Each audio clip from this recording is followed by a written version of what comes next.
Yo creo que la pregunta de partida sería cómo caracterizar el momento en el que estamos. Y para caracterizar el momento, en primer lugar, lo que yo identificaría como referencia es que cada vez asistimos a una separación más abrupta entre todas las posibilidades materiales que ha ido alcanzando la humanidad y su materialización efectiva en términos de las condiciones de vida de la población, que no solo no se verifica, sino que al contrario. Incluso no solamente que haya habido un retroceso, sino que hay amenazas de nuevos retrocesos, ¿no? En las economías, en el conjunto de las economías, incluso en las economías más avanzadas, ¿no? A menudo esto se pretende conectar solamente con la crisis, y es verdad que la crisis agudiza esto, ¿no? Pero en todo caso se trata de tendencias que vienen de fondo, ¿no? Ante este marco general, ¿no?, donde la crisis tiene que ver simplemente con el desarrollo del capitalismo, con el desarrollo de la lógica del capitalismo, un desarrollo histórico que se revela hoy con más claridad que nunca como anacrónico, ¿no?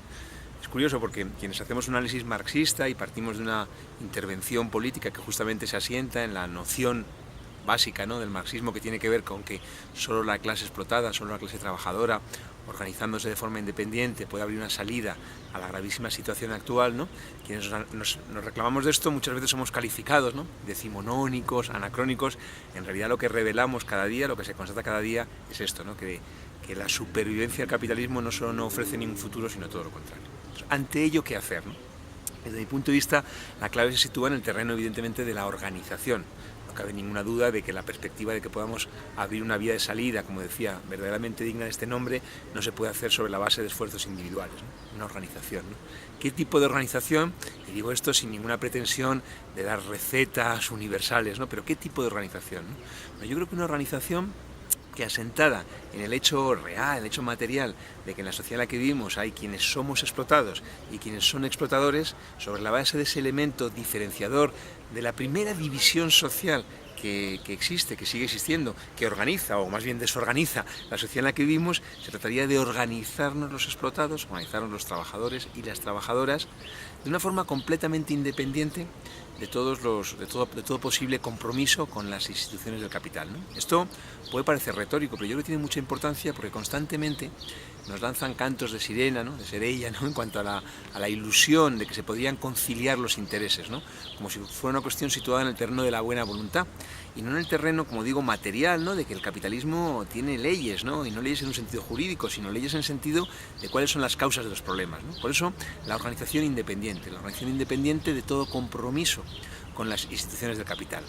Evidentemente, en la medida en que no hay solución a los problemas en la economía capitalista, como podíamos analizar teóricamente, pero como en particular verificamos empíricamente, evidentemente la perspectiva tiene que ser la de la superación del capitalismo, ¿no? Y no ha habido en la historia de la humanidad ningún proceso histórico en el que la clase, los sectores privilegiados, hayan cedido gratuitamente, amablemente sus privilegios.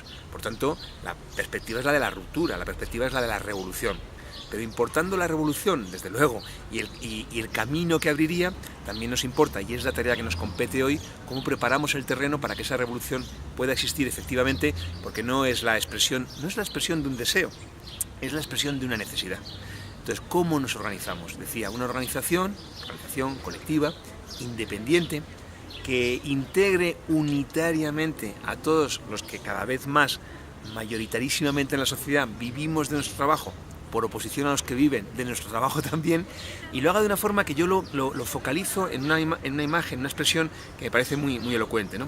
Defendiendo los derechos. Es decir, a cualquier trabajador, cualquier trabajadora, nosotros no podemos pedirle de un instante para otro que defienda una perspectiva marxista, revolucionaria, pero sí debemos pedirle, o en realidad debemos apoyarnos en el hecho de que cualquier trabajador, cualquier trabajadora, incluso con un grado de conciencia que puede ser más avanzado o menos, hace la constatación práctica de que sus aspiraciones, sus reivindicaciones cada vez son más imposibles en la economía capitalista. Y por tanto, lo que nos corresponde, más allá de otras discusiones que son importantes, es la defensa incondicional de esas reivindicaciones.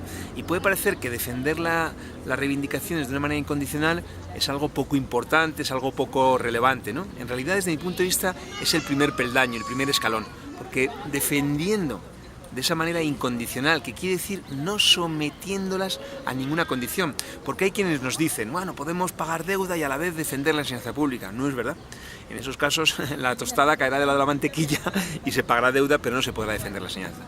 Por tanto, la defensa incondicional, las reivindicaciones que debe permitir agrupar a la inmensa mayor parte de la población y que sobre la base de esa agrupación, redactado en presente continuo, en movimiento, verificará que finalmente cuando se plantee y se va a plantear el dilema en relación o las reivindicaciones de la sociedad, de la población, de la mayoría de la población, o bien las exigencias del capital, verificará la necesidad inevitable, digamos, de la ruptura, que debe ser preparada, que debe ser organizada y que debe poner de relieve que hoy día, año 2017, en realidad las posibilidades de la humanidad, del género humano, serían enormes, gigantescas, y solo la pervivencia del capitalismo, solo el lastre que supone que la mayor parte del tiempo de trabajo lo dedicamos a actividades que solo tienen sentido desde el punto de vista de las exigencias de la rentabilidad, de las exigencias de la explotación, de la competencia, y por tanto ese carácter que decía anacrónico, y por contraposición la perspectiva de una salida que tiene que ver simplemente con que si, por decirlo gráficamente, si la humanidad tiene capacidad de producir alimentos para 12.000 millones de personas y somos 7.500, es evidente que el problema del hambre que afecta a más de 1.000 millones de personas tiene que ver simplemente con las reglas del juego que hoy se han convertido en ese lastre del que hay que deshacerse. Ya son demasiados que la pasan mal, hemos dicho basta y echado a andar, nadie en el mundo nos puede parar, empezó la lucha y vamos a triunfar, por fin la justicia llegará.